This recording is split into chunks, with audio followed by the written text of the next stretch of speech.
Okay, this is your first lecture of the chapter which is, you can say, important one and which is a little bit difficult one also.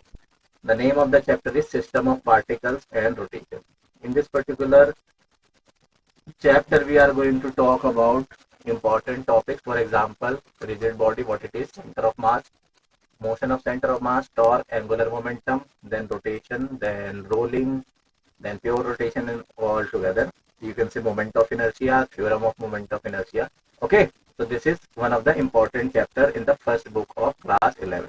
Then after that we have a you can say totally separated, or you can say the subtopics we are going to learn in the next chapter, which is gravitation. That is not belong to the previous anything, but that is belong to the previous thing. So what is rigid body, center of mass? We are going to learn in this particular chapter, sorry, in this particular class, today's class. And moreover, we are going to learn also the motion of center of mass. Center of mass for continuous things, center of mass for non-continuous, or you can say center of mass for discrete objects or bodies, center of mass for rigid, continuous bodies. Okay, so that is important one. And every year, at least one question from this particular chapter you are going to see in any entrance exam. Suppose you are going to give 4 or 3 or 3-4 exams. For example, CUET or any particular entrance exam in JEE level or NEET level. So at least one of the questions you are going to face from this subtopic. Okay, one of the most important. So basically, rigid body, what it is. Every particular body is a rigid body. This is just a basic example. For example, till now in the previous chapters we learned this is, what is this? Mass particle, or you can say point mass particle. Point mass particle. Okay. But what a rigid body is, every, you can say, body in our surrounding is a rigid body. As you can see, this whole body, if I'm talking about this, the first skeleton type structure, this first skeleton type of structure. Okay. So this is made up of so number of different small components. This, this, this, this, this, this, this, this, this, this, this, this, this. Clear? Even these small components, if I just took a head in this particular, suppose this is the head. Okay. This is the head. So even this head is also made up of n number of point mass particles.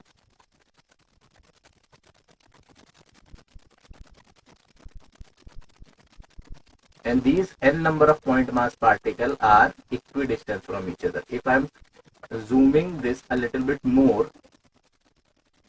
so what it is, they are fixed, and the distance between these 2 point objects, or you can say 2 point mass particles, is going to be remain fixed. This is not going to change. Okay, I mean the distance between the two particles, once it is going to be established, it is going to be fixed.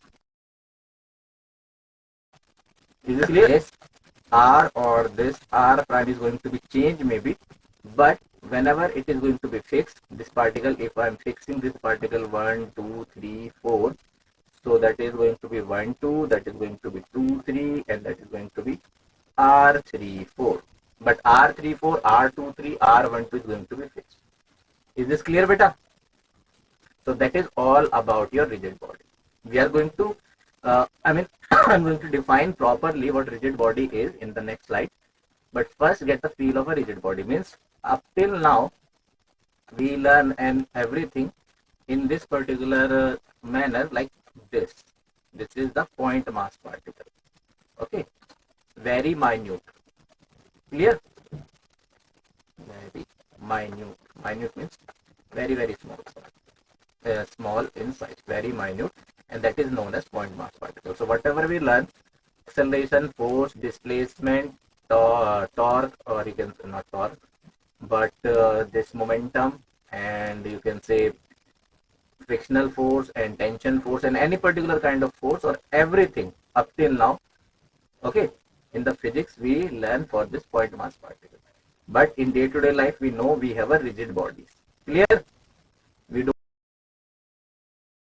don't have this point mass bodies which are made up of with the components, and these even smaller components are made up of n number of different these point mass particles.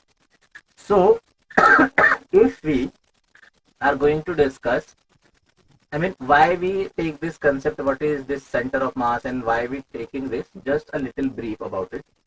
There are two options. Either we evaluate any particular new concept, that is center of mass, or the another thing, the previous thing, or we can do one thing, we can find everything for this particular single particle, for this particular single particle, for this particular, for this particular, for this, and we can do the summation, isn't it? But when we are doing this summation and when we are doing this mathematics, so that is very problematic. Even that is troublesome. Because even I am not taking the whole body here. I am just giving you a brief thing or brief introduction about the head only. And you can say and you can find the shape of the head is different from the shape of the legs or even the arms. So we have different particles, different kinds of a body, symmetric, unsymmetric, and when we are going to do the statistics is basically the whole mathematics or whole summation, even with the help of integration or even with the help of this summation, I equals to 1 to n. If I am just finding total force, so that is going to be very troublesome. Why so it is going to be troublesome? Because even the smaller components have millions, or you can say up to the level of 10 to the power 4 or 5 level particles. Okay. So even if I'm trying to do that, that is going to be a very difficult or a kind of a impossible task. So that is why we evolve this center of mass. So first of all, we're going to learn about rigid bodies and what is going to be happen when we apply a force, or you can say when we try to find the, you can say the futuristic thing. Futuristic means when we apply the force, so how these rigid bodies going to be behaved. So we are going to find this, and then how we are going to find any particular point which is a frame of reference, or you can say the motion of that particular point or the acceleration of that particular point. Clear? Okay. So the next thing is the definition of a rigid body. So basically the definition of a rigid body, system of particles which does not change its shape under the influence of ordinary external force, and distance between them, the particles, does not change with respect to them. Very simple. Take an example. Suppose there is this is a stone. Stone is a rigid body, right? Just for the simplicity, I make this particular stone with these much number of particles. What I'm saying, this is one. Okay, you can even say 1, 2. This is fixed.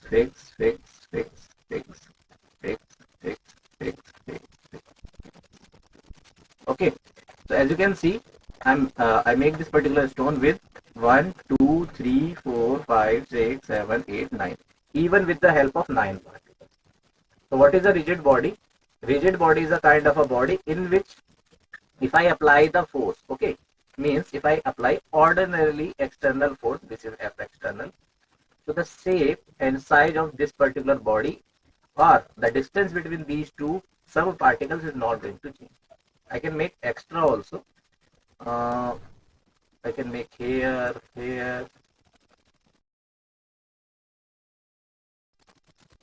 But to make it simple, I make lesser number of particles. Clear? It can be fulfilled, and it's my, it is just the simplistic version to make you understand more. So what is going on here? System of particles which does not change its shape, means this particular system of particle, it is not going to change its shape under the influence of ordinary. Ordinary means easy, or not easy. Ordinary means nominal. If I apply huge amount of force, so obviously the stone is going to be break. Okay, the stone is going to be break even in the smaller particles. Very simple example of this, chalk. Whenever we write on a blackboard or on a green board with the chalk, so chalk is somehow this, not this, somehow a cylindrical shape, okay, or you can say this rectangular shape also.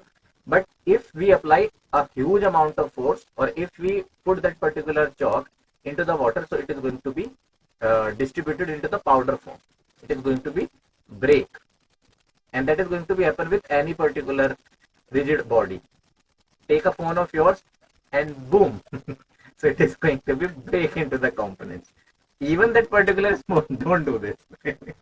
Okay, some, because obviously if you have some phone which is not going to work it out, or something which is not of use of yours, so you can try that. So that particular thing or object is going to be broken into the pieces. But even the smaller component, you cannot find this particular thing, the particles level or point mass particle level. Okay, and then you apply any particular force on this, so either it is going to displace completely, or either it is going to rotate. So displacement we done in the previous chapters. We are going to find the rotation effect. Means if I apply a force on this particular stone, got it? So obviously it is not going to change the shape, or neither the displace. So it is going to roll, or it is going to rotate. Okay, means hypothetically I can say that there is an axis, and we are going to see there is an axis for all rigid bodies. So what is going to be, when I apply the force, so it is going to rotate in this manner and shifted here at a little bit.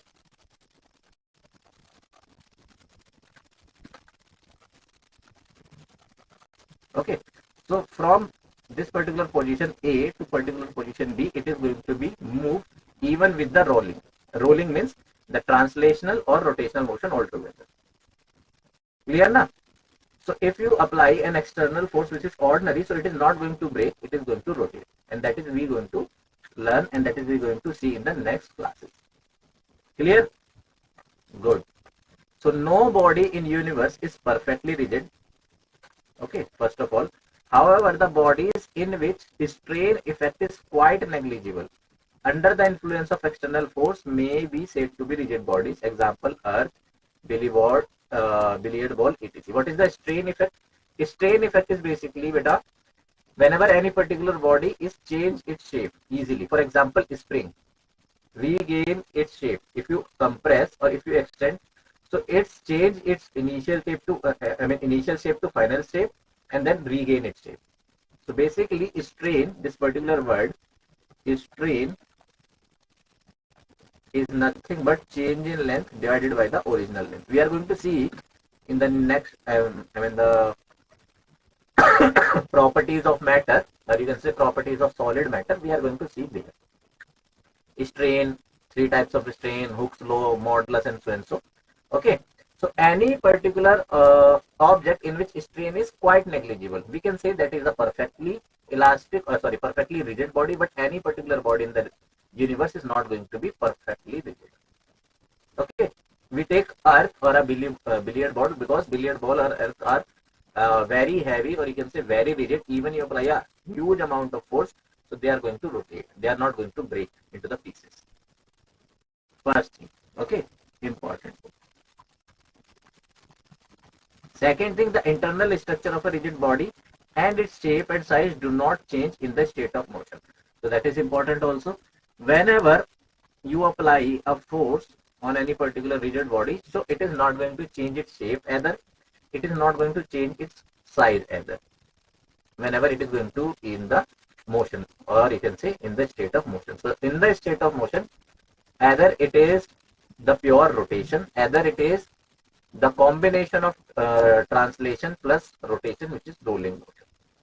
Clear? Okay. Now the next thing, what we are going to see, how it is going to affect when we apply the force. So that is basically we are going to learn about a little bit about a rotation. So this is axis of rotation.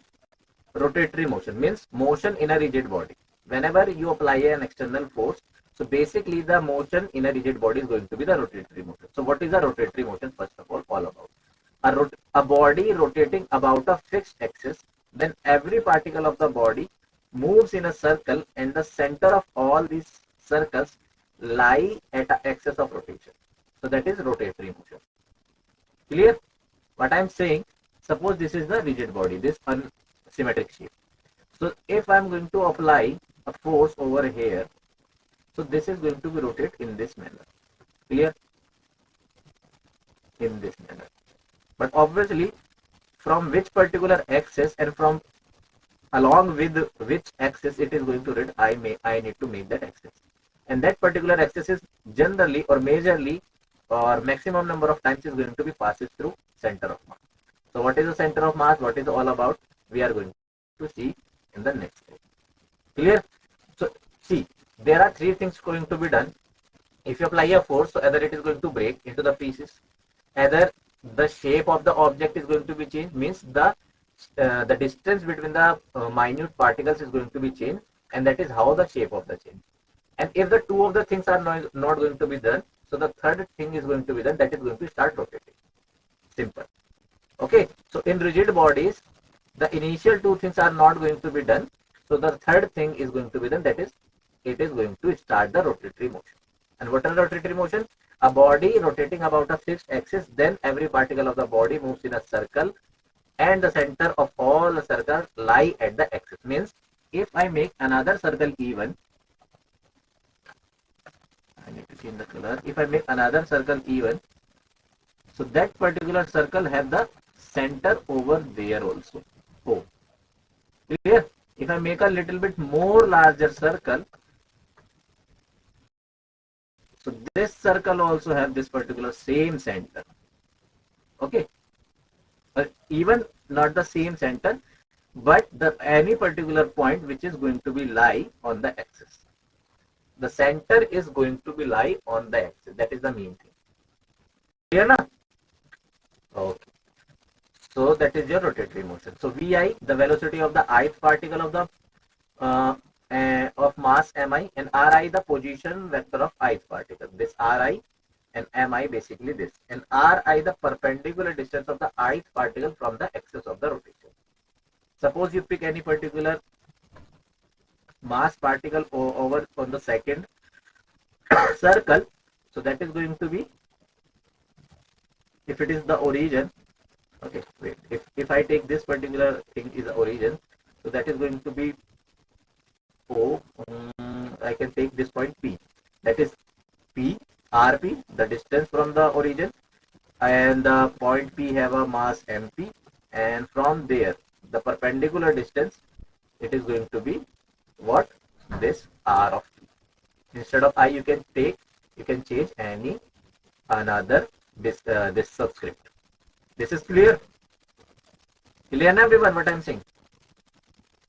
Okay. Good.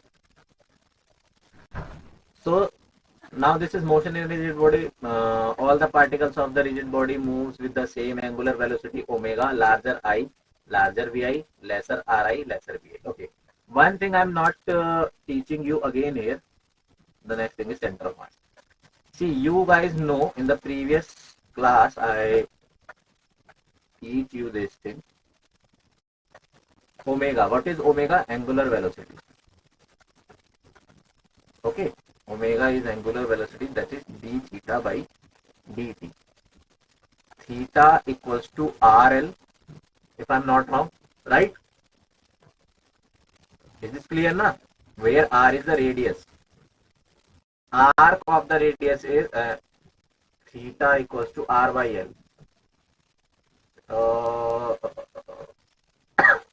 No, that is correct. Length of R equals to theta by R. Wait, tan theta equals to theta, and that is L by R. I think I make this not correct thing. How you can find this relation? If I make very small theta, so tan theta, which is length of arc L, and that is radius perpendicular. So theta is going to be L by R. That is the correct. Okay. what I'm doing is, give me a minute, I'll explain to you guys. See, there is a relation between, suppose this is your, what, in this way you're going to understand. Suppose this is your circle. Okay, in this circle, this is the origin. The radius is going to be fixed. Clear? And I am, what I'm doing, even very less. Yeah, this one is your theta. This one is your radius, and this is the length of arc. So for this triangle OAB, if this theta is very small, so tan theta is going to be theta, small angle approximation, and that is perpendicular, because for very small triangle, or you can say for very small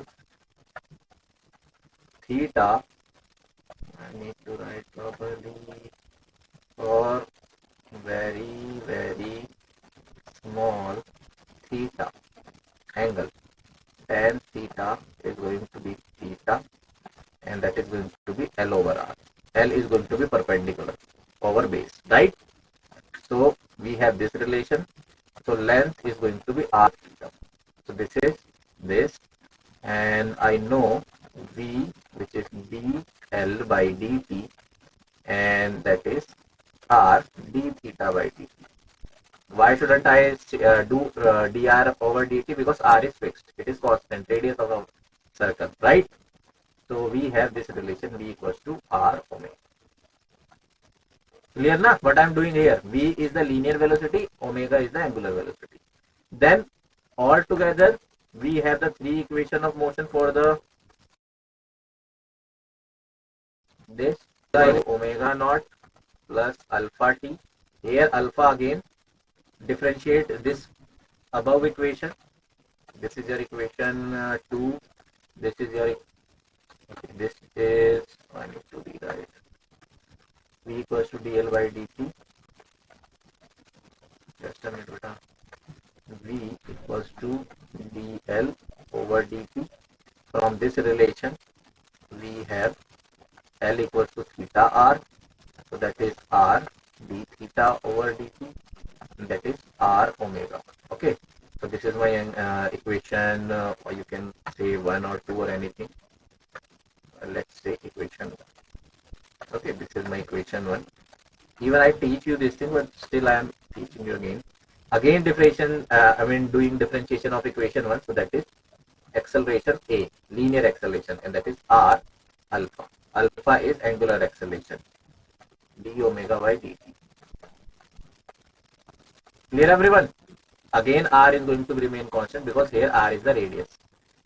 So this is your final, or you can say angular velocity after some time. This is your initial angular velocity, that is angular acceleration, that is time. Similarly, theta is going to be omega naught t plus half alpha t square. And the third equation of motion is going to be very simple, that is omega square equals to omega naught square plus 2 alpha theta. So these are the three equations of motion for angular, you can say, or for angular velocity, or for rotational motion. Clear everyone? We have done this thing. I just give you a revision kind of thing. Clear na beta everyone? Mokeshwaran and Anil Dev, what happened to you guys today? Why you kept your camera off? Are you there? Yeah. If you have any particular problem, anything, so you can let me know. If you don't, so please open your camera. Clear? Clear? So that is your motion in a rigid body. Next thing is center of mass. So basically what center of mass? As we already know, rigid bodies are made of components. And even those components are made of n number, or you can say very large number of point mass particles. So finding everything, or you can say finding mass, acceleration, or you can say position vector, displacement, velocity, force, and so for each different particle is the troublesome thing.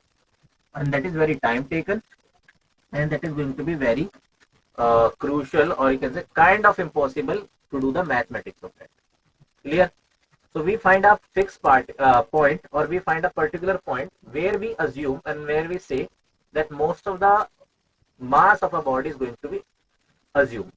So for symmetric body, that is going to be very easy, center. But for unsymmetric body, that is going to be a little bit task. So we assume a singular point wherever the maximum, or you can say more than 95% of the mass of an object is going to be situated. That particular point is known as the center of mass. Should I need to write this thing? Tell me. Definition, because definition is not going to work anywhere. That's why I don't give you.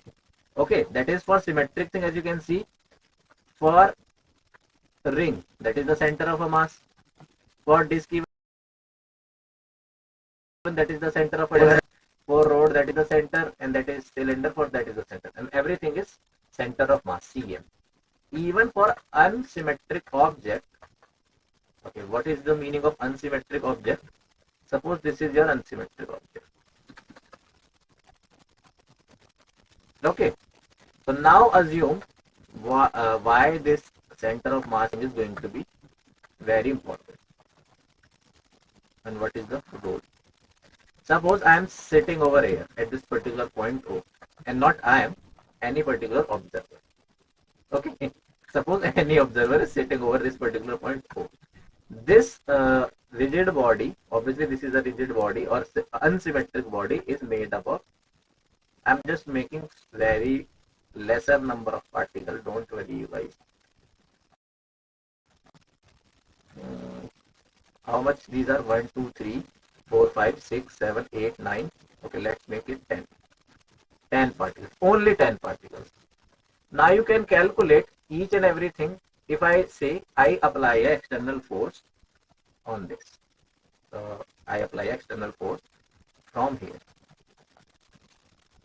Okay, so if whatever I know till now, if I'm going to do in this way, so I need to find the 10th different forces due to this external forces, and I need to find 10 different position vectors. Then similarly 10 different velocity. Then similarly, and that is very small. And you know guys, any particular rigid body is not made up of 10 particles only. Why so? Because even one molecule is made up of Avogadro number. What is the Avogadro number? Tell me anyone. What is Avogadro number? And even in an atom we have a different kind of electron, proton, neutron. But don't go up to the range of electron, proton, neutron. We have Avogadro number of atoms in a molecule. Molecule means, for example, H2O. H2O is a molecule.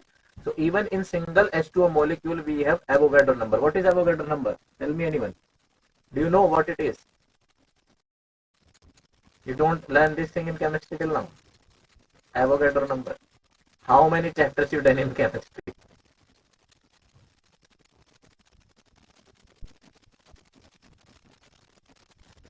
Avogadro is basically a scientist name, and that is exactly. Akshay tell us the correct thing. 6.023 10 to the power 23. So if I just pick this H2O, single molecule,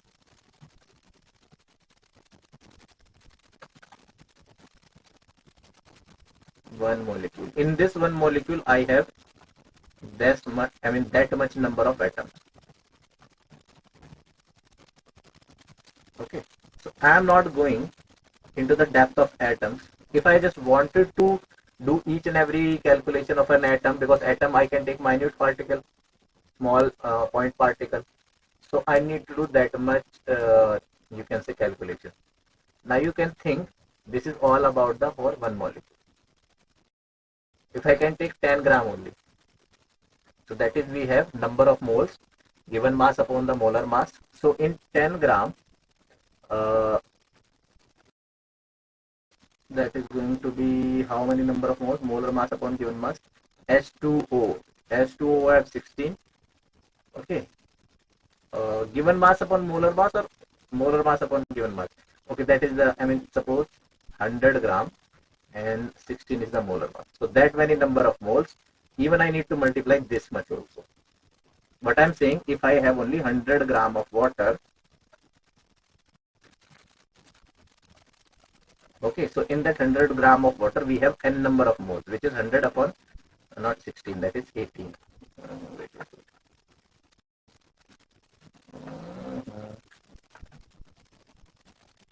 H2O. Okay, H have 1 molecular mass and O have 16, so that is 18. That much almost number is going to be the number of moles I need to multiply for only 100 grams. So now you can think of the calculation. Clear? So what I am going to do, I am going to suppose I am going to find an alternate method. An alternate method is, this is my R1, this is my R2, this is my R3, this is my R4, this is my R5, this is my R6, 7, 8, 9, and then 10. So using this, I am going to find a point which is position of center of mass, RCM. And beta RCM is very easy. Every other particle is, okay, wait. R1 to delta, I mean that's R10. So RCM is the center of mass, or you can say position of center of mass. How we can find it? M1 R1 plus M2 R2 plus dot dot dot dot plus M10 R10 divided by M1 plus M2 plus M3 plus dot dot dot dot M10. Basically, I am doing a average thing, and I can say this is this particular point over here is my center of mass. Okay, now now for this particular whole rigid body, I take this whole rigid body as a point mass particle finding the center of mass at this particular point, and I am doing each and everything same given mass upon molar mass. Yeah, and I am doing same everything as compared to the point mass particle. Clear? So that is the story of a center of mass. Is this clear, everyone? Clear na? Because the first thing you're going to learn position of center of mass. Once you have the position of center of mass, we are going to find the what? If we have the position of center of mass, so obviously dividing, or you can say dividing with the time, taking derivative with the time, we can find the velocity of center of mass. Similarly, we can find acceleration of center of mass. So here we are going to do the detailed study of center of mass for discrete thing, for center of mass for continuous objects, and then different objects have a center of mass, and we are going to discuss about it. Then one important subtopic, we have a center of mass for cavity. Cavity is what it is, we are going to discuss after a break. Okay, and then we have a questions, and then done. And then we have a motion of center of mass also, and this yeah, we are not going into the more detail of motion of center of mass. Excuse me, sir. uh, Sir, I joined right now only. I had a network issue, so. Amritani. Yes, sir. Yeah, it's okay. Yeah, yeah, yeah. Yeah, it's okay, beta. Okay. What we done till now, just a quick recap to you. See, this is rigid body of center mass. We are understand what a rigid body is. Okay. We done the definition of rigid body is motion of rigid body, and then motion. I tell this particular thing, the relation between linear velocity and angular velocity, and the three equations for angular velocity. And you can say the equations of motion for rotation, because in rotation we need to find this angular velocity. And then I am just explaining the center of mass. Clear, everyone? Clear na? So we can move ahead. This is clear? Yes, no? Tell me something, then I go ahead. Na? Clear na, everyone? Just write yes, and if you have any doubt, so you can write it also. Okay. So that is your position of center of mass, or basically in normal book or somewhere you're going to find directly center of mass, but we have this position of COM. Every time I'm going to write COM, it means center of mass. So position of center of mass, first of all we find the position of center of mass of a system of particles. Just to make the subject easy, we classify a system of particles in three groups: system of two particles, system of a large number of particles, continuous body. So these two things basically the discrete one. What is the discrete one? The formula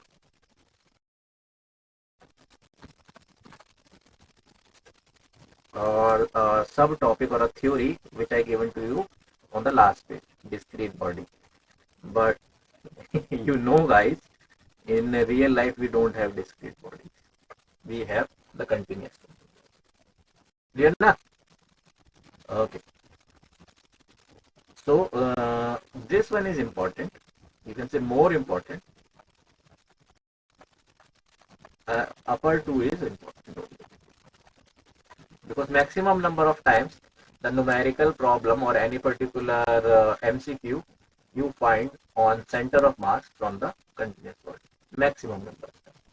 Okay, directly whatever we are going to do here, directly one of the thing you are going to find in your examination. Moving ahead, this is very simple. Center of mass, position of center of mass of two particles. So we have two particles. For example, very clearly you can understand. Suppose these are two particles, two extreme ends. Okay, one particle, another particle. So obviously, if I'm trying to balance from any particular position, so it is not going to be. Obviously, it is going to be balanced in between. Why so? Because it is symmetric. If I make you can say, assume like this: if this end of the particle is very heavy, so the center of mass is going to be shifted a little bit away, because as you can see from the previous relation also, from this the position of center of mass or center of mass is inversely proportional to the mass. So if the left hand mass is the heaviest, so center of mass is going to be shifted here to balance this thing. Clear na? Okay. So center of mass of two particle of masses m1 and m2, m1 and m2 separated by a distance d, lies in between the two particles. The distance of center of mass from any particle r is inversely proportional to the mass of the particles. Clear? So that is r inversely proportional to m, and that is m1 r1, m1 r1 equals to m2 r2. So here r1 equals to m2 divided by m1 plus m2d, and r2 equals to m1 divided by m1 plus m2 into d. The d is the distance between them. This is written over here, na? Lies d, I mean by a separation of distance d. Yeah. D is the distance between them. Clear? So that is your one of the important formula. Here r1 is the distance of center of mass from mass 1, and r2 is the distance of center of mass from mass 2. From the above discussion we see that r1 equals to r2 equals to d by 2. Means if m1 by, okay, if this m1 m2 is going to be equal, so this r1 and r2 is going, I mean the center of mass is going to be in between. Center of mass lies midway between the two particles of equal masses. Similarly, r1 is going to be the, I mean major than, I mean this r1 is going to be more than that r2 if m1 is lesser than m2, and r1 is going to be lesser than r2 if m1 is going to be. Center of mass is near to the particles having a larger mass. Okay. One more way you can understand this thing, I can make here. Just give me a little bit time. Suppose this is your origin. Okay. And this is the d distance, and this is m1, this is m2. I need to change the color. Just a minute. This is r1, this is r2. Clear na? This is r2, this is r1. So D is the distance. So obviously, what is center of mass? R C O M M1 R1 plus M2 R2 divided by M1 plus M2. Clear? So from here, if I want to find this R1, so R center of mass M1 plus M2 divided by this. Okay. And similarly, if I want to find R2, so in this case. So this is going to be the D by 2. D by 2 means this is going to be the actual R. Yeah. This point is going to be hit exactly at this midpoint when only and only when means what it is written over here. You can see directly. If M1 is going to be M2. Clear? Then RCOM is, we take M common from the above, R1 plus R2 divided by M, or you can say 2M. So M cancel. So then R1 plus R2 divided by 2. So that is your exact point. This RCOM, which is D by 2, okay, or directly which is R1 plus R2 by 2 for M1 equals to M2 equals to M. Clear? Understood? And in any case, if any of the particle, because the net formula of center of mass is this, formula number 1, in any another case, whatever the mass is going to be larger one. Okay, whatever the mass is going to be the largest, the center of mass is going to be shifted away from this. This is your formula number 1. Because RCM, this is my RCM. So automatically, if this one is large, so R2 is going to be more to make it a balance. Clear everyone? Clear now, beta? So that is the concept of COM, or center of mass. Okay. After that, wait.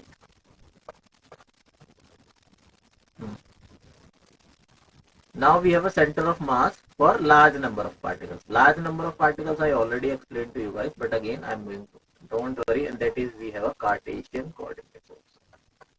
Okay, so that is all about for 2 mass particle, or you can say 2-point mass particle. Okay, moving ahead, this is position of center of mass for large number of particles. Again, large number of particles, what we can think of, I can make this, or the same diagram I am going to repeat. Suppose this is your rigid body, okay, and this rigid body have any access system from there. Okay, just give me a minute. This is your mass M1, mass M2, 3, 4, 5, 6, 7, 8, 9, 10, 11, 12, 13, 14, 15, 16, so and so. Even I don't know how many these are. Okay, but very large. So what I'm going to do, simple, this, yeah, this one is your 1, 2, 3, okay, and dot dot dot dot nth particle. Clear? Clear na? So as you can see, this one is your M1, M2 and Mn directly. So that is M3. This is R1, this is second one is R2, this one, and this one is R3, and this one is Rn. So again, for large number of particles, we have system of we have a system consisting of n particles of mass M1, M2, M3, and dot dot dot Mn.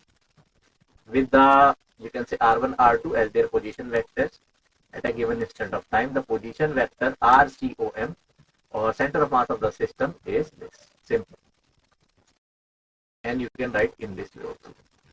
So RCOM is basically nothing but I equals to 1 to N MIRI divided by total M, where total M is nothing but summation of I equals to 1 to N, I equals to 1 to N, that is M. Clear? That is written over here. Here M is the M1, M2, M3, Mn, and MIRI is called the first moment, or you can say of the mass, moment of the mass. Okay, this is MIRI,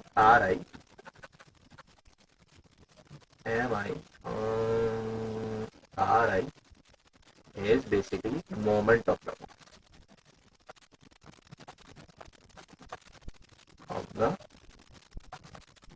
mass.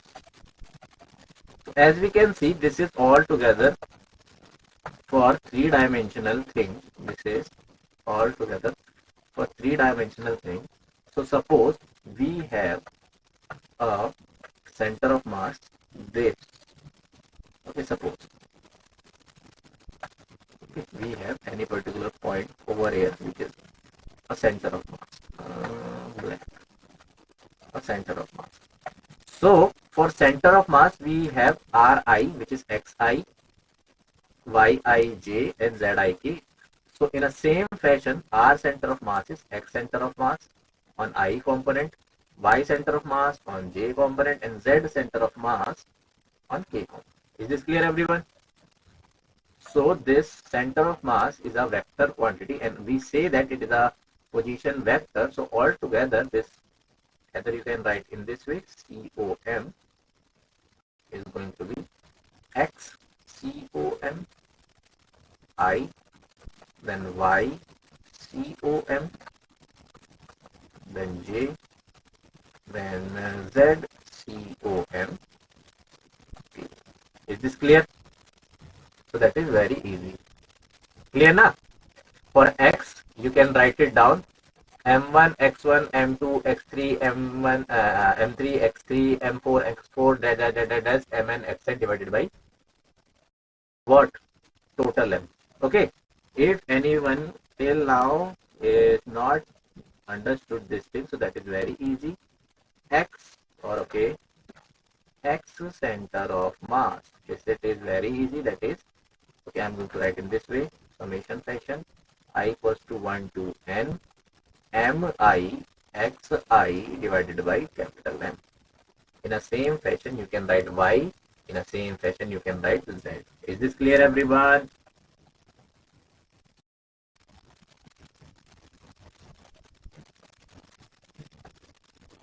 That is I.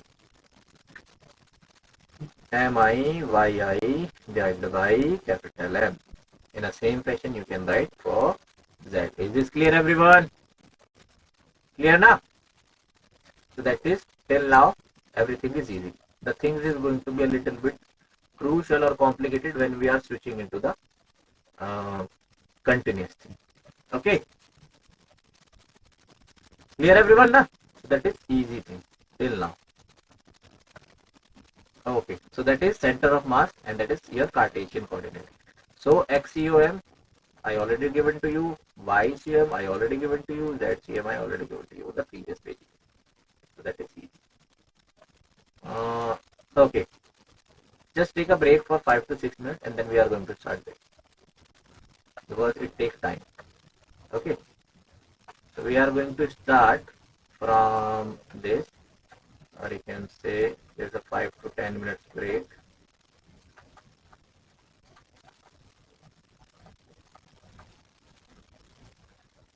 And we are going to 10 minutes, so if I'm saying 8:32 start time. And if I'm not coming, so I'm going to be, don't. But still, if I'm not at exactly 8:32, so read this and tell me what do you understand from this.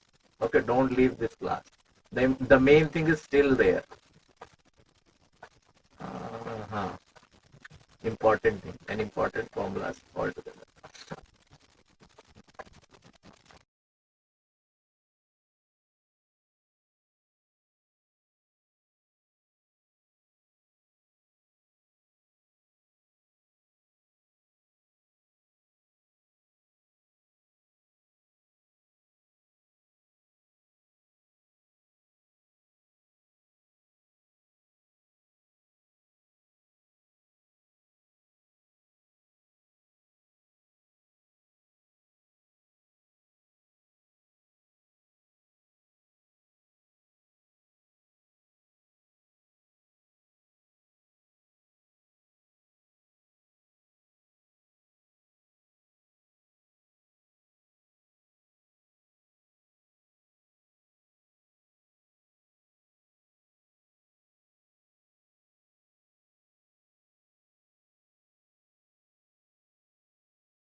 Hello, hello, hello, hello.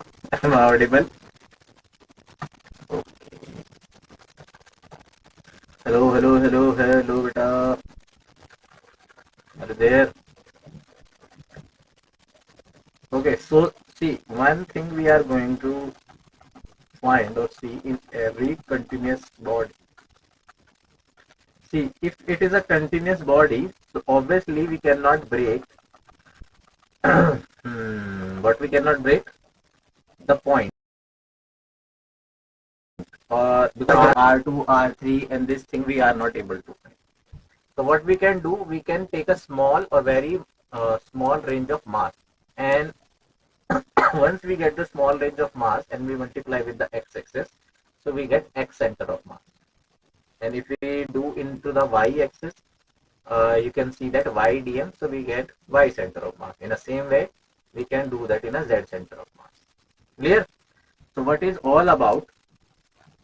Because if it obviously every continuous body, or you can say any particular continuous thing, is not able to distribute it, or it is not able to we are not able to describe that with the this R1, R2 or discrete system. Um, hmm.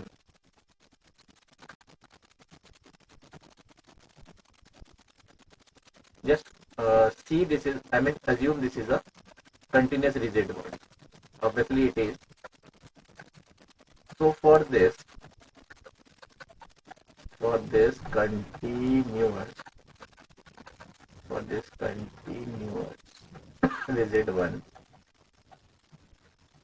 rigid body, just within a minute you can understand very easily. I'm not making this axis. This is altogether x, y, and z axis. Okay. So as you can see, this is your x axis, this is your y axis, and this is your z axis. Clear? If I find, where I can do that, here I can. If I make this a very small dm, okay, I take this small section of mass for this whole body, this whole huge body having a mass m, and I take this small tiny piece of dm, and I want to find the center of mass for x, for x axis. So obviously that is x center of mass. So what I can do, I can make from x axis, so from origin I can draw a perpendicular and so and so. So x center of mass basically is going to be x dm. I integrate this mass over whole thing, and from the x axis I can do that. In the same way, from the y axis I can do that. In the same way, from the z axis I can do that.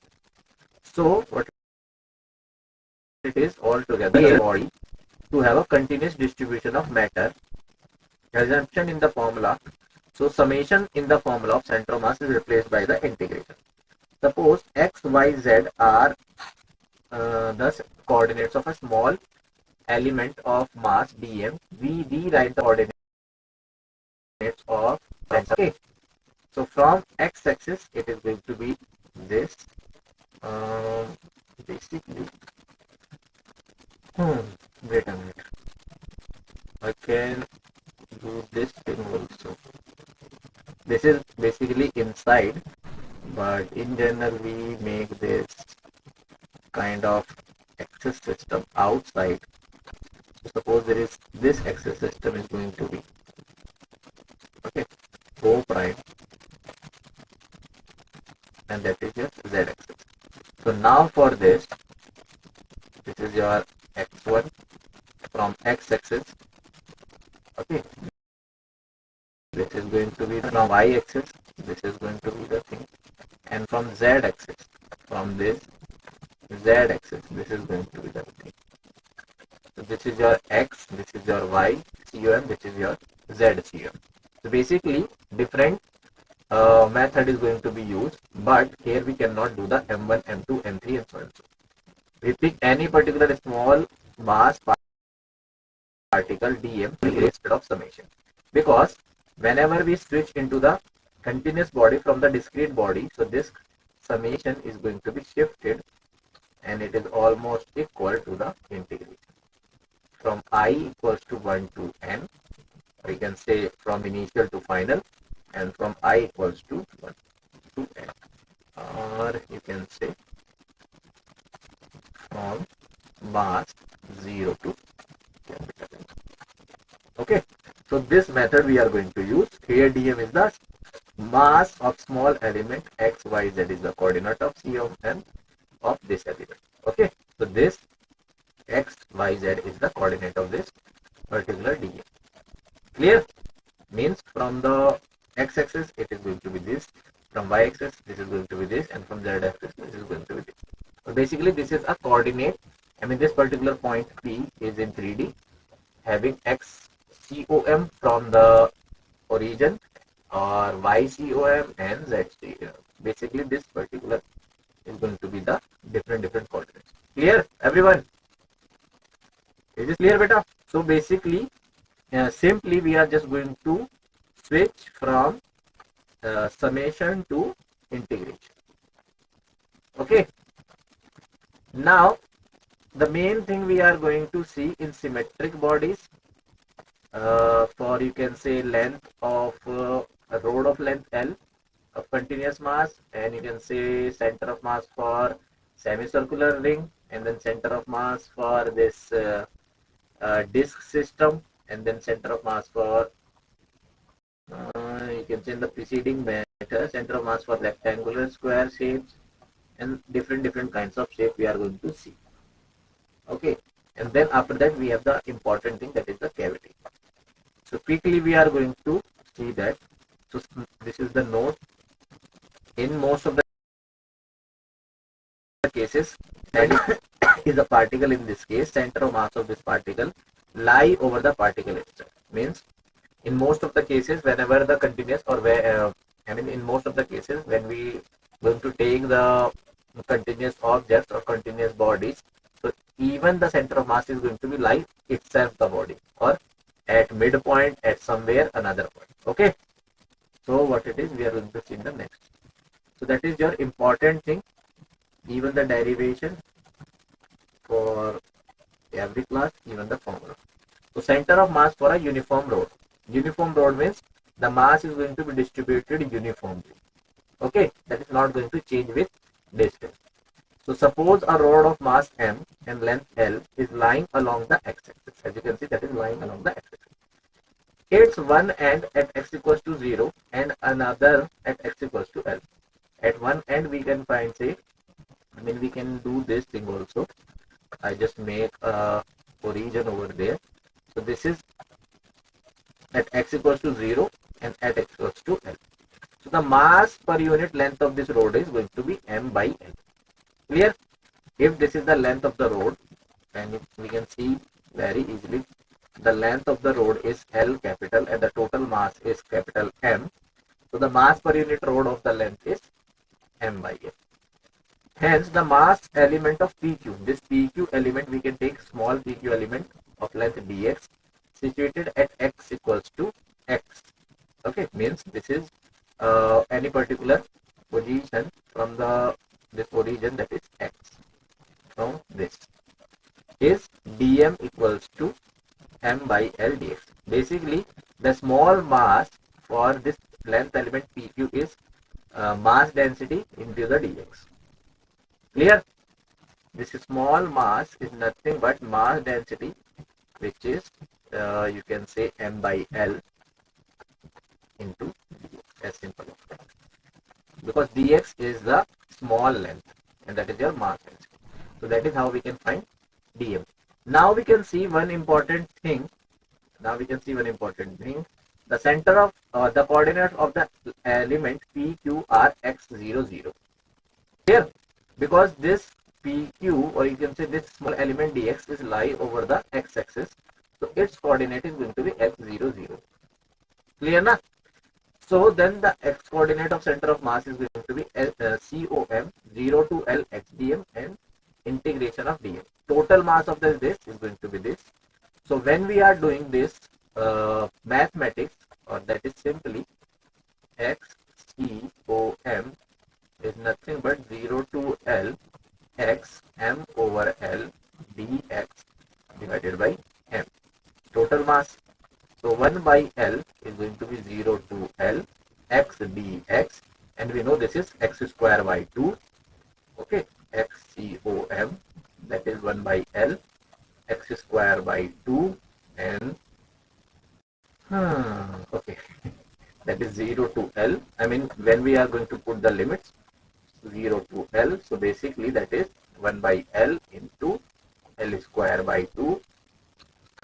So automatically you can see that of any rod of mass, uniform mass m and length L, take this example. This is the rod of mass m, uniformly distributed, and length L.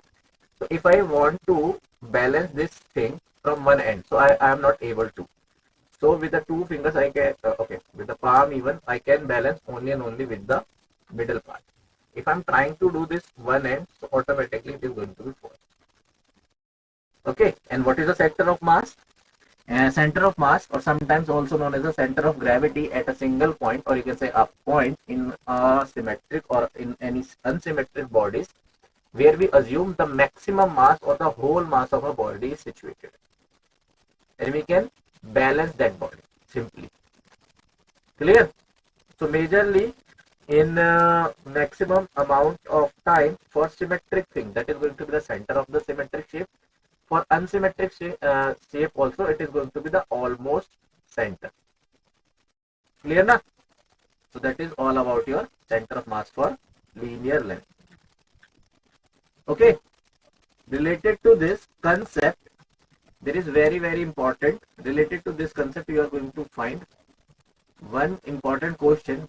Here, as you can see, this mass density is not related or to that length.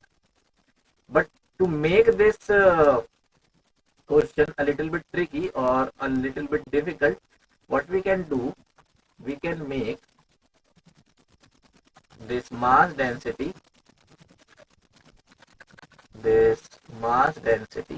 which is mass per unit length, is related to x. You can say x squared, something like this. Okay, so when this mass density is related to the x also, or you can say even this, what happened to my eye, x dx, or any particular 2x 3x, okay, not x dx, because dx is over there.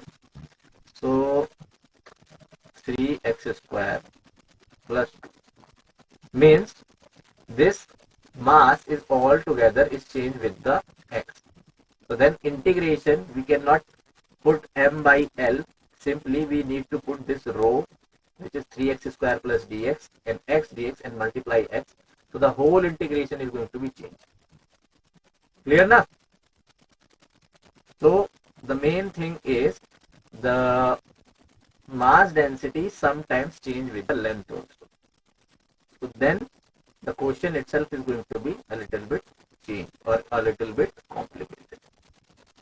There you just need to take care of the integration, nothing else. Okay, you're going to find one question at least like this, don't worry.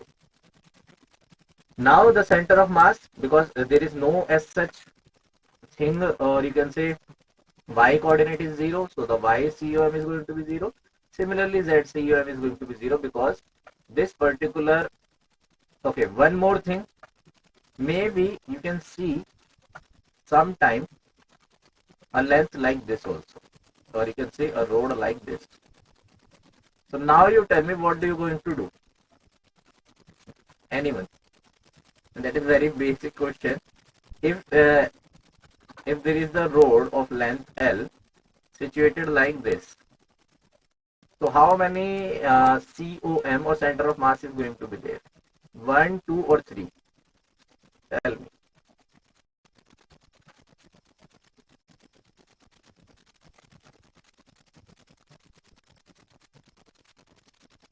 How many?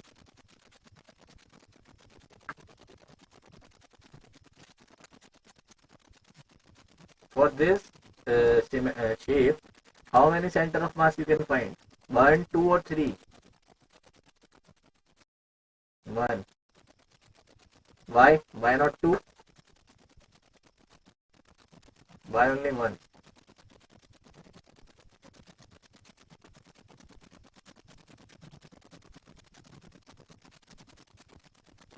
It is a continuous distribution of mass. One more thing, until unless a fix, that is going to be the applied by the condition. If, okay, one important thing, your center of mass can be changed the moment you can change the origin, isn't it? But I'm saying, if I fix the origin, then it is going to be divided into 2. But I don't fix here the origin. What I'm saying, just focus here. Suppose this is your square. Clear? From this particular point you can understand. I don't fix any particular origin. Any particular origin from the corner is going to be this center. Clear? The center of mass is going to be at the center. But if I am going to say find the center of mass from this point, O. So now tell me where it is going to be lying. Again at the center or somewhere else. It is also dependent on the mass, how how my mass is going to be distributed. But suppose the mass is going to be continuous even for this. So for this O point, it is going to be not center exactly, but obviously then it is going to be this particular point, and this particular point, okay, assume this is the center, but this particular point have 2 points, as you can see over here, okay.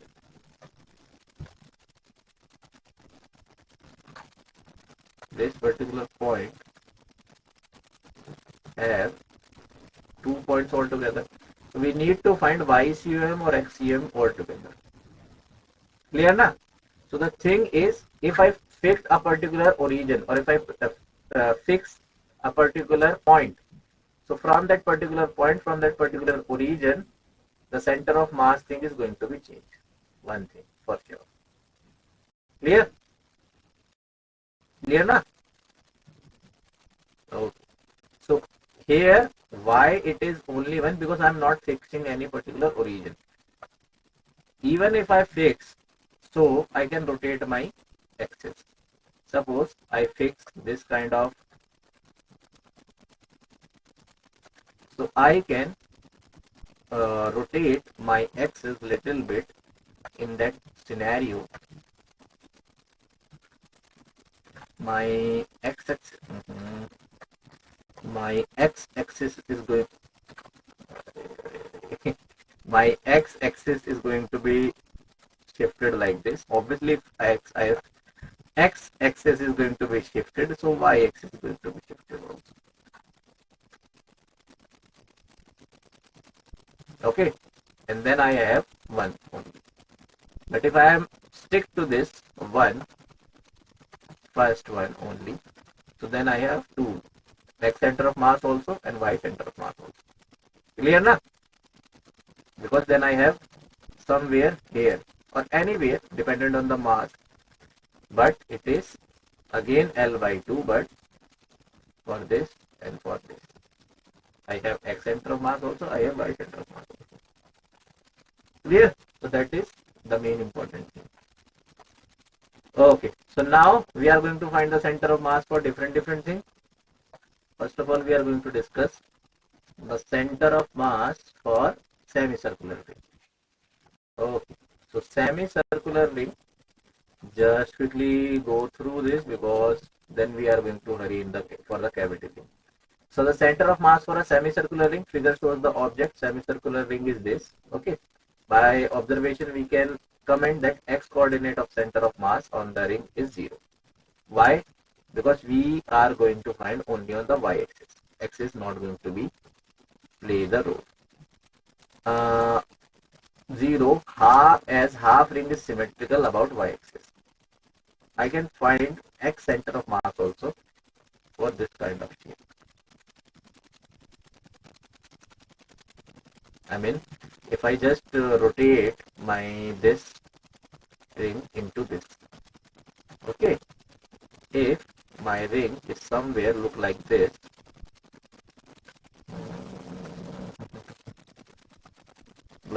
so I have a center of mass. On the symmetry, y center of mass is going to be 0. Clear na? Because automatically, if it is a ring, if it is a disc, so where I can have somewhere here, somewhere here, somewhere here, somewhere here, only on the x-axis, not even y-axis. It is not going to be, because it is the boundary, and you cannot balance any particular point or assume any particular point on a boundary to balance that particular whole. Simple thing. Okay, logic sometimes. Center of mass of the ring is 0 as half ring is symmetrical about y-axis. So we are going to find the center of mass even x, y, z only and only where the symmetry is going to be. Okay. So I mean the object is going to be symmetric to z axis. So half of ring is symmetric to y-axis on the both sides. Only we need to find the center of mass of y. So for y thing, how you can find it? Simply put any particular point y, and you can say that is r d theta, and that is your y equals to r sine theta. This is your y point na, from x-axis. That is r. Radius of the ring, radius of the semicircular ring is going to be fixed. So this is going to be y, and that is here going to be the length arc r d theta. As I told you, in the previous, from the same thing you can get.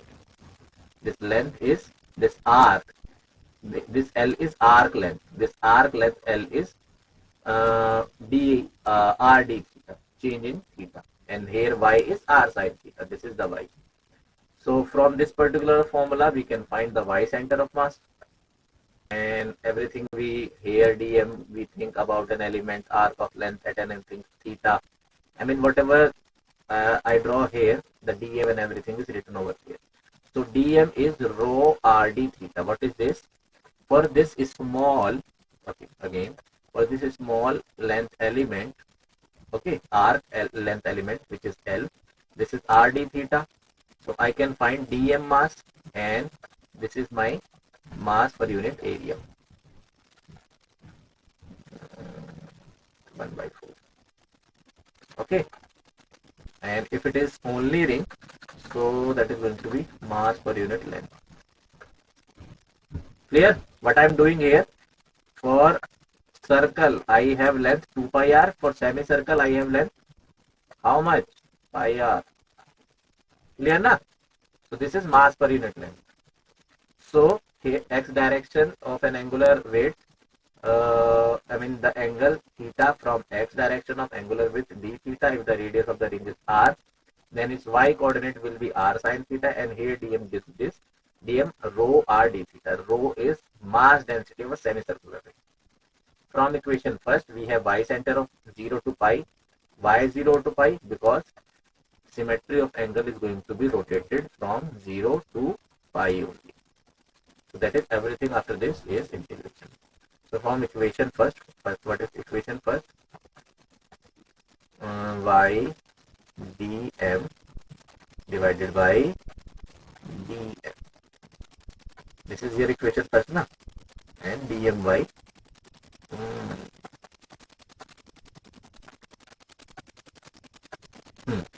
So put it everything, dm, and the value of y. Value of y here is r sine theta. Everything we converted into the this thing, and dm here is rho r d theta. So we are going to discuss. We are going to do the integration in terms of theta and in terms of theta only. So 0 to pi r by pi, 0 to pi sine theta d theta, and this is integration is going to be given to you 2 always. How so? Okay, the guys, the student who don't know I, which is 0 to pi, how much it is? sine theta d theta, it is going to be, if I'm not wrong, minus of cos theta, value of pi and 0, minus take outside, okay, and then minus 1, that is 2. So note down somewhere, learn if you want to. Don't learn, that is easy. Okay, so this is your note. Means 0 to pi sine theta d theta is going to be how much? 2. If I put cos theta here, so it is going to be 0. Why? Cos theta gives you integration sine theta, and at 0 or pi value, the sine theta or the value of sine is going to be 0. So y center of mass for semicircular ring is 2r by 5. Simple. Clear everyone? Is this clear now, everyone?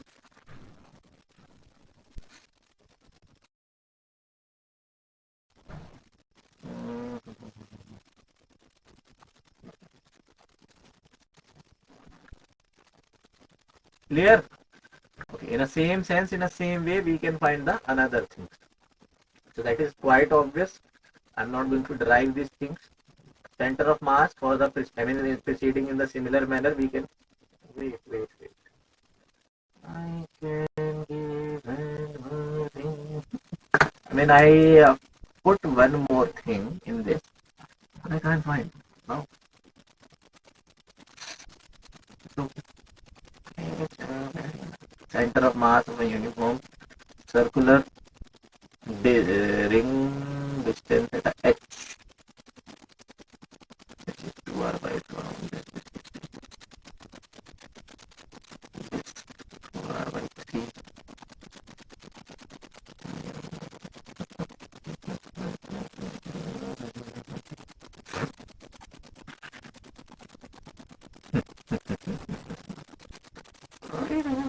Okay, I am not. See, any other thing, any other particular kind of shape you can find in the same sense. Clear? Okay. Proceeding in the similar manner, we can find the center of mass certain rigid body. Center of mass of some well-known rigid bodies is given below. Center of mass of a uniform rectangular, square, or circular plate lies at the center. So this is your rectangle. This is your square. This is also rectangle. That is also. This is circle. So every symmetric thing have a center of mass at the center. Okay, so this is center of mass of a uniform circular ring, lies at a distance of h equals to 2r by pi from its center on the y-axis of symmetry, where r is the radius of the ring. So we can find out already, this means this is your center of mass for a semicircular ring, that is,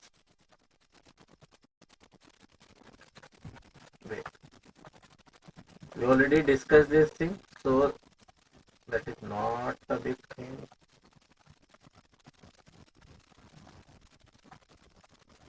Okay, that is this. Moving ahead, center of mass, uniform circular disc of radius r. Now this is, okay, one change you one change you're going to observe here, how it is going to be for disk, it is going to be 4r over 3 pi. The same thing you need to do, but here the mass density is going to be related with area. It is a disk, na?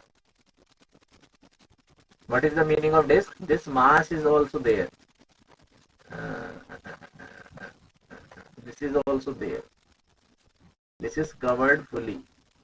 So if it is covered fully, so linear mass density, it is not going to work it out here. What it is going to work out here? Surface mass density. And what it is? Pi r square by 2. Okay. When you can put this and any particular value, again symmetry on the y and everything the remaining same, y dm divided by m, but you just need to put this instead of I mean dm is going to be in this small case. Clear? This and area. So automatically you can find the same thing. Center of mass of hemispherical shell. So hemispherical shell is going to be at the center, which is r by 2. Okay, means if it is a shell means it is hollow. Hemispherical shell, or you can say hollow sphere, hollow hemisphere, same thing. So if it is a hollow hemisphere, so again we can do this, that is mass per unit length, and that is what? Mass over what it is? Yeah, for radius r.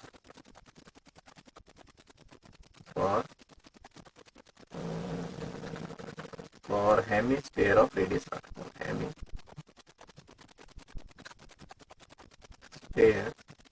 of radius r. Same everything you need to do, and you can find automatically that is r by 2, center of mass. Okay, so here center of mass is going to be h, which is center of mass, it is going to be r by 2. Clear? That is the scenario, that is the case.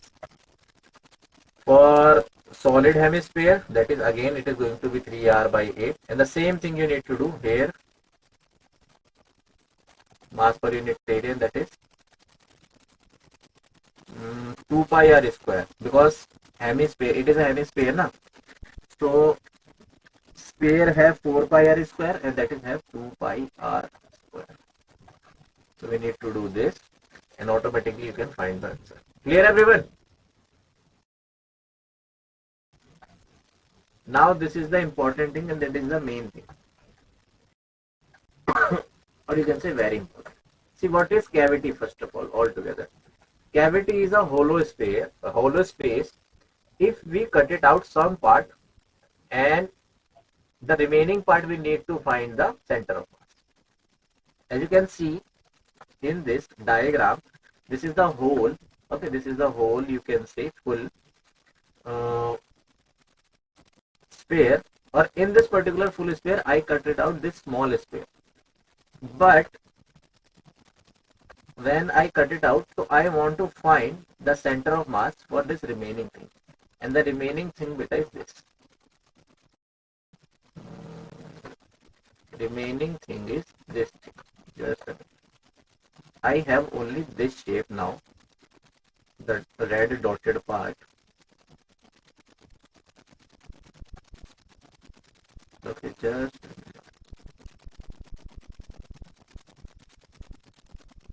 okay, and this yellow part is going to be taken out. So I want to find this remaining red dotted part, I can say region 2, center of mass. So how can I do that? That is first of all known as cavity. Clear? Okay, one simple thing you can understand, how you can understand more clearly. Suppose there is a square, and from this square I can take it out this small circle. Now I am going to say find the center of mass for this shape. So how are you going to do? Obviously in the same manner we are going to find the center of mass for the square. First of all, we are going to find the center of mass for the square. For the square first of all, then we are going to find the center of mass for this particular circle, but circle is taken out, so we are going to subtract this. Clear na? What is cavity in all together? This piece, this circular piece is cut it out and taken over here. Clear? So that is all about cavity. Okay, so to find the center of mass, what we are going to do, we are going to find the center of mass for whole thing plus negative. Why negative? Because that is cut it out and taken out. Clear na? So that is the actual, you can see that center of mass for the cavity. Is this clear, everyone? The cavity thing, because cavity thing you are going to see. Is this clear with everyone? Is it clear or not? The cavity thing. Clear, everyone? Clear na? So for a cavity part, whatever the cutout part, we can take that particular part as a negative of center of mass. Simple. Or the center of mass for that particular particle, for that particular shape, not particle, we taken as a negative thing. Okay. So just a minute. So what it is written over, first of all, cavity, what it is. If some area is removed from the rigid body, then the position of center of mass remaining portion is obtained by assuming that the remaining part is positive mass and negative mass, which is there. Further steps are explained in this example. To find the center of mass of truncated bodies or bodies with cavities, we can make use of superposition principle. That is, if we restore the removed part in the same place, we obtain the original body. The idea is illustrated in this. Okay, if we put it this particular cavity part, so we can get the same thing, the whole actual body, but it is already removed, so we can take this thing as a negative and this thing as a positive. Or this is the whole thing. From the whole thing, positive, if we take it out, if we subtract the negative thing, so we can get the cavity. Clear? Means this is the cutout part plus the remaining part, and I want to find the center of mass of this. Center of mass of this. So this is the whole center of mass of the actual body minus this can shift here. Okay, and if it is shift here, so this is all about the center of mass of this. Control Y. Wait a minute. Then this is the origin. We can say axis system. Then I can do this here. Okay.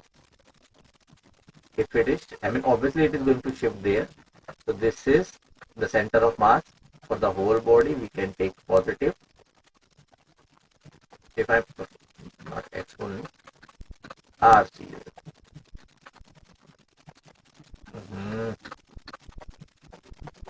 And that is negative of RCOM for the cutout part. And when we do this thing, so we get this remaining part or center of mass of cavity. Is this clear? Cavity. Okay. So we are going to see this thing in the next page. So the removed portion is added to the truncated body, keeping their location unchanged relative to the coordinate frame.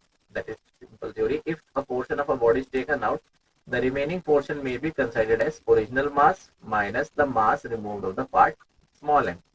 So that is going to be original mass plus minus of the mass of the removed part m, and the formula changes to x center of mass is capital Mx minus small mx prime divided by m minus, where x prime, y prime and z prime are the coordinates of the center of mass of the removed part, and that is your actual center of mass for the cavity. Clear?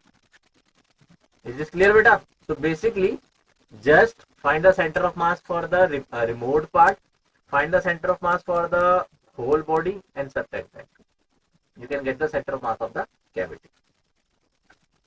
Okay. So this is your first question. As you can see here, your mass density is related with x. Clear na? I give you a hint. Do this. Find the position of center of mass of this row. Do this.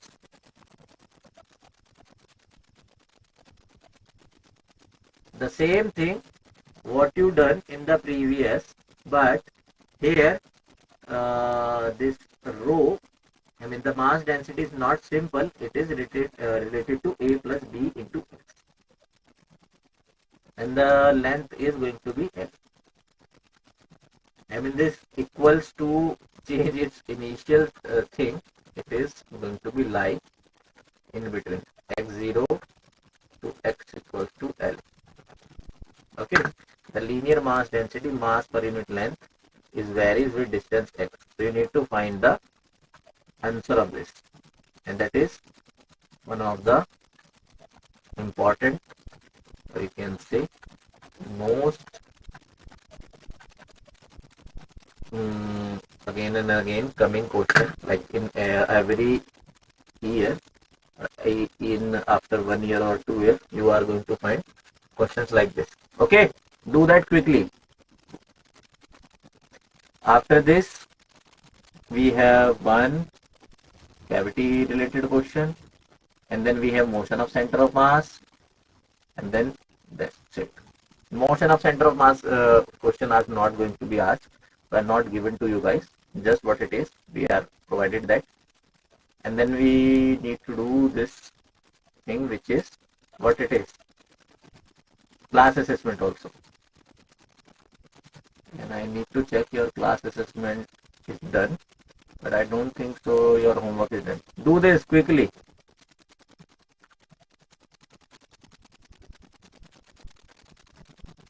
Or should I tell you the whole? If you want to discuss the full, let me know here. I want you try guys by yourself, at least initial starting thing, and then I'm going to tell you obviously.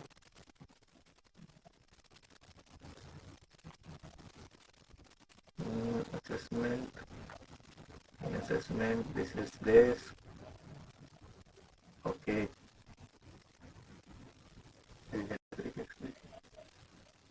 Class assessment is already there, and homework I need to put.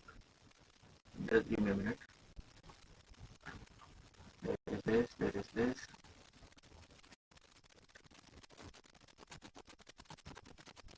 Control.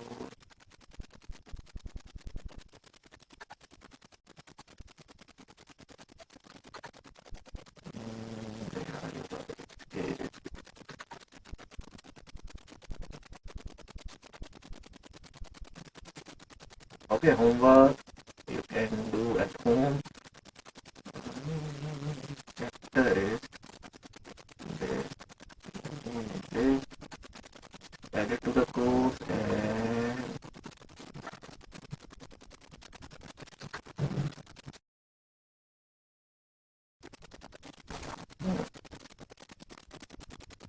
done. Homework is also done. Class assessment. 2L by 3 by 0. I got it. Better that is not that easy. Okay, see. I think I need to tell you. Or you guys are doing anyone? This is not the correct answer. Anil. Better this row mass, linear mass density is already dependent on x. Wait. Here, okay.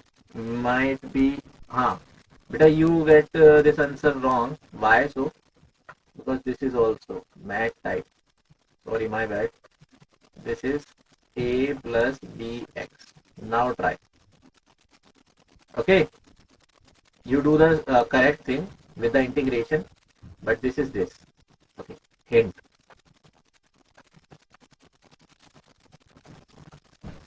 Rho here, which is linear mass density, a plus bx. Okay, and obviously you need to find x center of mass only and only. So the integration is going to be a little bit changed now. Okay, I can calculate for you guys, the students who are not doing. See, this is the all the cases are going to be remain the same. There is a rod of length L. You need to put length element dq of length element pq of length dx and mass dm. The only change here is rho is going to be a plus b into x. So dm is going to be rho dx, and that is going to be changed. Simple. The center of mass of the element has coordinate x0, 0. Therefore, therefore the center of mass of the rod will be xcom, 0 to L xdm, 0 to L dm. You need to calculate this dm altogether. Okay, so when you do this integration, you get this 3al plus 2bl square by 6a plus 3bl and so and so. So y coordinate, z coordinate is going to be 0 because there is no as such at y, there is no as such at z. So this is the center of mass. Either you can write x center of mass or either you can write center of mass in simple way. Clear? On the next thing, this is a disk of radius r is cut out from a uniform thin sheet of metal. A circular hole of radius r by 2 is now cut out from the disk, with the hole being tangent to the center of the original disk. Find the, with this hole being the center of the original disk, you need to find the center of mass for this cavity.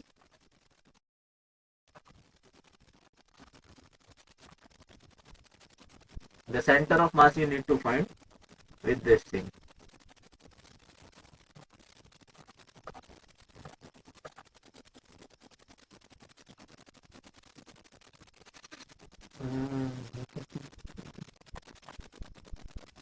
For simplicity, I can give you the diagram of this.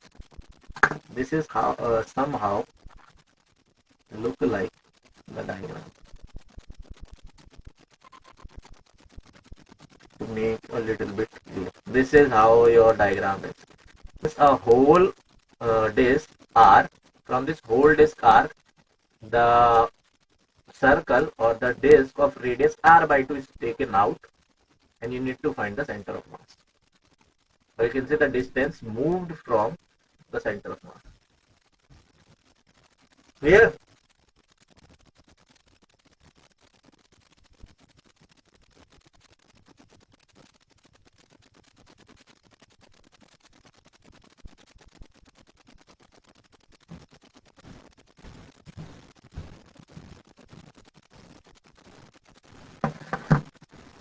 Is this clear? Or should I explain? See, I need to, I think, because time is running. See what it is. We treat the whole as a negative mass. The object is combined with the original uncut disk. When the two are overlapped together, the whole region of the zero mass, by symmetry, the center of mass lie along the y-axis. Okay. In figure, so x center of mass is going to be 0. The origin and the center of the original circle, whose mass is assumed to be m. The mass of the original uncut circle is m1 equals to m, and location of center of mass is 0 somewhere. X is going to be minus r by 6. Exactly. Okay. So mass of the whole of the negative mass is m2, which is m by 4, and location of the center of mass is r by 2, because for the center, for the you can say circle of radius r, we have this r by 2, and y of center of mass m1 y1 m2 y2 divided by this, where m is 0 minus m by 4, m2 is minus m by 4, is going to be r by 2, and doing this calculation, that is minus of r by 6 from this. So the distance required is r by 6. Okay. Now, once we know the this center of mass, so the motion of center of mass is very easy, and you are not going to get motion of center of mass for continuously. One thing is make me easy for you guys. So if you know center of mass m1 r1 m2 r2 and so and so, so just do the derivative of this. So velocity of center of mass is dr by dt, which is dr by drcom by dt, m1 dr1 by dt, m2 dr2 by dt, m3 drt by dt. So basically this v of center of mass is m1 v1 plus m2 v2 plus dot dot dot dot mn vn, obviously plus over there, is going to be m1 plus m2 plus dot dot dot plus mn. Clear? Simple. V center of mass is going to be in this way. I already explained in the previous page. In the same fashion, acceleration of center of mass Once automatically, I mean again, when we differentiate the velocity of center of mass, so we get acceleration of center of mass. Nothing as such more. So this is done. You have 6-7 minutes. You can use 10 if you want to. Okay. Uh, so summary. In introduction, we do the rigid body and center of mass. Motion in rigid body we understand. Center of mass in a great detail we understand. Motion of a center of mass we already done.